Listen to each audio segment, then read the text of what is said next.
Okay, next one up, Kawasaki Z1000SX. This is one that Kaio's just got in next door.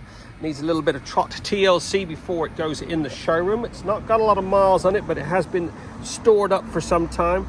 Got lots of ingrained bugs, so I'll do a two-stage machine polish on all that once it's all cleaned. Get all these discs, wheels cleaned up. Get that exhaust all minted. We will get some XCP corrosion protection on it, just so it's properly protected for whoever's buying it. It's nice to offer that service or to tell client that it has been properly protected. Nice to see a well-lubed chain. We'll get all that chain lube off of that wheel.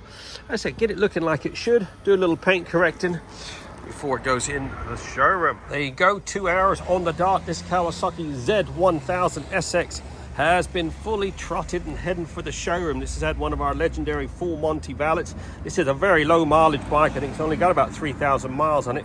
Kaio at RNC Motorcycles has just taken this in, so it's all freshened up. Got a nice coating of the XCP corrosion protection. All the exhausts have been polished. Absolutely stunning example, 2019 model. If you're looking for a Z1000, give Kaio a ring. RNC Motorcycles, this will not be around long.